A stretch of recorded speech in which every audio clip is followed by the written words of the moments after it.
What's up, CFB Nation? It's SC Romero here to bring you something that I am excited about, something that I'm passionate about, and that's going to be all things Oregon football.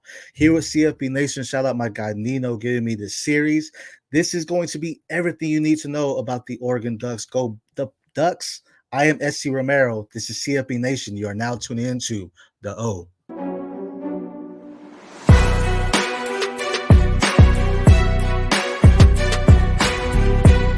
All right, everybody got goals and aspirations. You know how you get those? You be the best where you're at.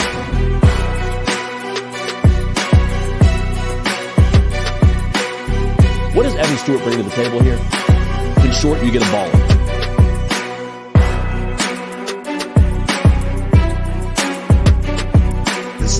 The grass is not always green. In fact, the grass is damn green in Eugene.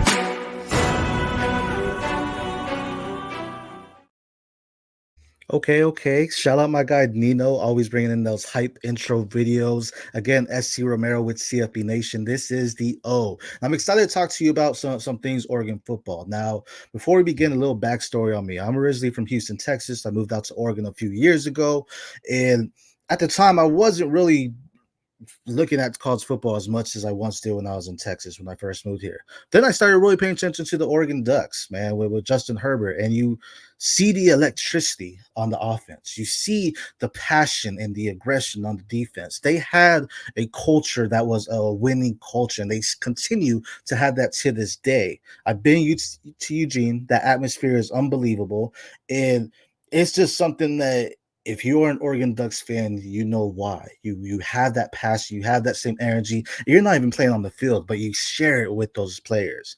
And like everything in Oregon, the four seasons are beautiful. You get it. You get the fall, you get the winter, you get the spring, you get the summer, right? And the fall is beautiful. The leaves turn red, they're a burgundy color, and then the winter everything dies down. The leaves fall off the trees. It's just you just see the bark. It's bare. It's nothing. And that's really what we're going to talk about today is the things we lost, the winter season, if you will, the players that we lost for the Oregon Ducks that could really change the atmosphere for what we are right now. So let's get right into it. First off is quarterback Bo Nix. Now, for whatever reason, when people talk about Nix, they're like, oh, he did bad at Auburn. I saw his Auburn tape. He's not good. Yeah, okay. I don't hear people talk about Jaden Daniels when he was at Arizona State. They're talking about him right now at LSU, right? Odd. I don't hear people talking about Joe Burrow before he transferred. They're talking about him at LSU, right? Odd. Why is it that with Bo Nix, it's like, he couldn't do this at Auburn? So who cares? Every quarterback has some struggles. And guess what? Bo Nix came into Oregon and dominated.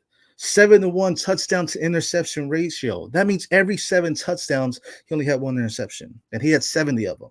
Yeah, I said that. He had 20 rushing TDs. People underestimate his mobility. This guy is a playmaker. He knows what he needs to do. He knows how to escape the pocket. He knows how to throw the dimes. We'll get to wide receivers later. He is that guy. Now, it's going to be tough losing him because he did do great for Oregon. And like every quarterback, I mean, Caleb Williams just lost what, like 5 games or something like that. Bo Nix has lost some games too. Every quarterback has lost some games, right? It's just in their nature to do it. It happens. You face rare teams. Doesn't matter. Bo Nix is elite. He is my QB3, and he is one of the top QBs in this draft. I think if he goes to the right spot, we're going to see him flourish. He's going to have that Kirk Cousins, just that dominated factor. Okay. But he's not the only one on the field. He's the leader. He's not the only one on the field. 2 running backs for losing. Bucky Irvin, who had uh, a disgruntled, I guess, combine, you can say, just wasn't as quick as he did. But what I always say is the 40, watching the 40 is great, right? But what's better is watching that game field because when you put the pads on and you still have that electricity, there's something about that. And Bucky Irvin had that. That's going to be missed. Back-to-back seasons with over 1,000 yards, okay? Back-to-back seasons with over 30 receptions. This guy's a versatile athlete. People talk about his size. Guess what? Doesn't matter because he makes people miss. You blink and he's gone. What are you gonna do when you can't see him? Nothing, because he's already in the end zone. Bucky Irvin was a dominant factor. He is gonna be one of the guys that sadly missed.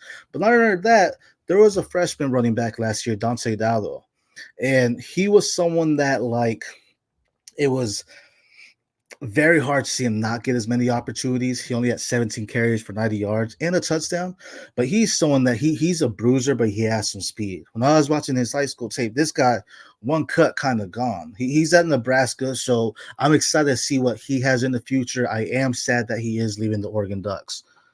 Leads me to the outside, though. Wide receiver, Troy Franklin. Man, that guy's nice. Currently, my wide receiver 4. Just 3 years of evolution is what I have in my notes, meaning he evolved every year. You talk about like your Pokemon, right? They go through their stage 1, 2, 3. Guess what? Franklin did that. And when he got to stage 3, he was that master evolution. He became this speed threat. He knew how to win against the defenders. He could use his speed to gain that separation. But guess what? He was also very crisp in his route running. He's an agile wide receiver. He is a top 5 wide receiver in this class, my wide receiver 4. And I believe he is going to be a first-round pick. Probably out of the guys I said right now with Bucky Irvin and Bo Nix, Franklin may be the only one in the first round right now. But let's talk about one other guy that's possibly a first-round pick. And I want to talk about him because you don't really hear much about the offensive line, right? You watch the 40s and people are like, oh, look at that wide receiver, running back, defensive back that had that speed. You watch the quarterbacks, oh, they're the leaders. They're all we talk about when we talk about football. You don't really talk about the offensive line. And I'm here to say Jackson Powers Johnson is the best offensive lineman in the draft. This guy doesn't let people get to the quarterback. He is smart. He controls the line. People talk about the center is the captain of the line. Guess what? He is that. We just saw one retire in Jason Kelsey. Shout out him. He's a great center. But guess what? This guy over here, JPJ, is going to be the next best center in the NFL. He's a top-notch guy. He has the speed to move around. He knows how to use his hands to get those blocks in place.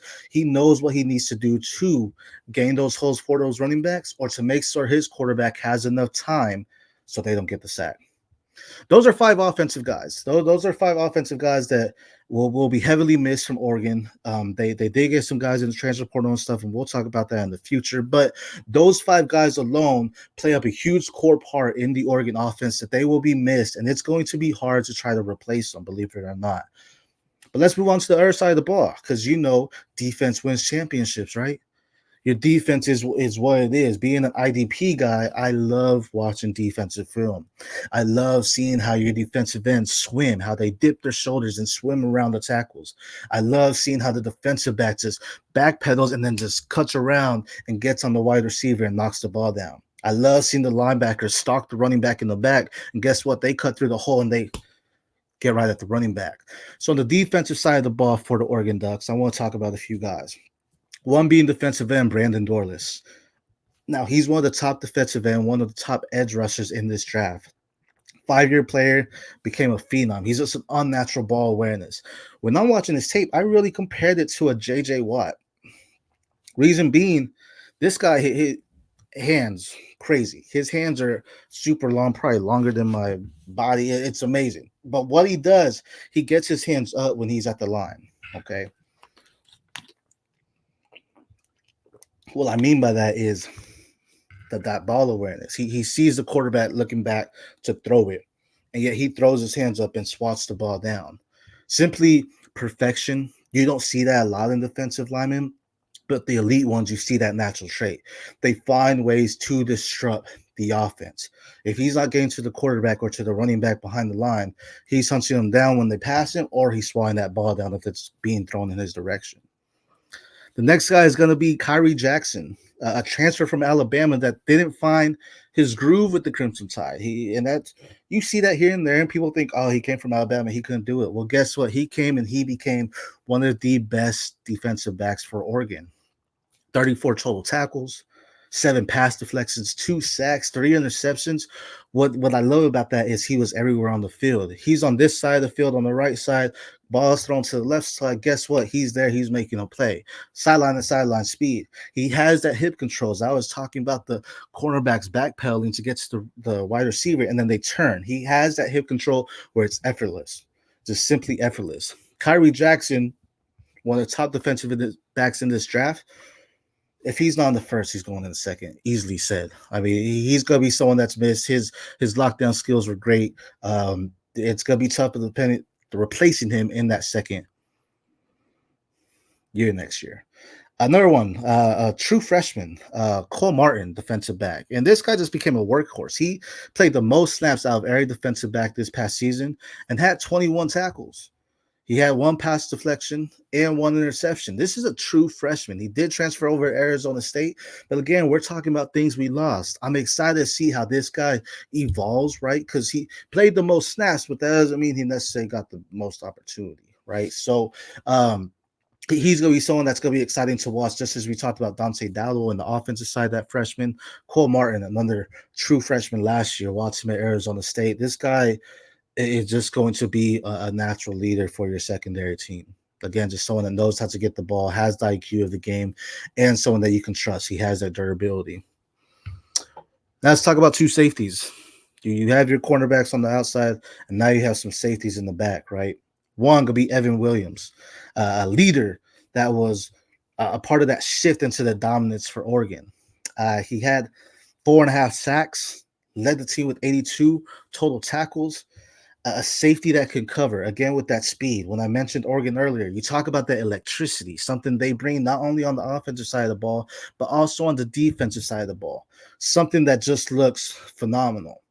And he's someone that he brought that energy, always play with the high motor, always going to the ball whenever he needs to be. He is a great safety that will transition well to that next level. That's Evan Williams.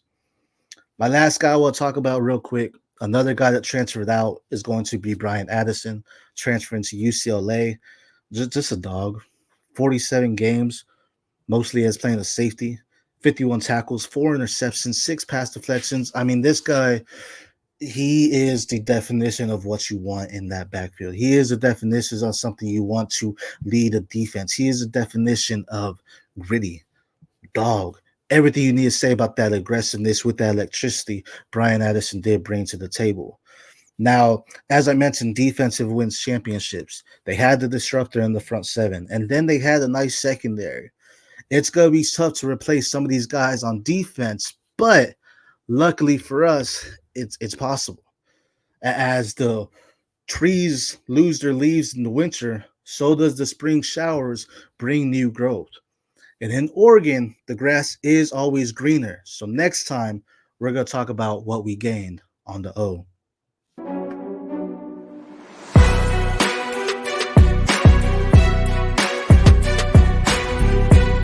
right, everybody got goals and aspirations. You know how you get those? You be the best where you're at.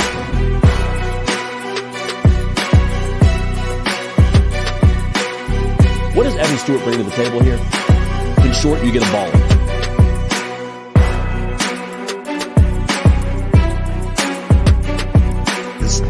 The grass is not always green. In fact, the grass is damn green in Eugene.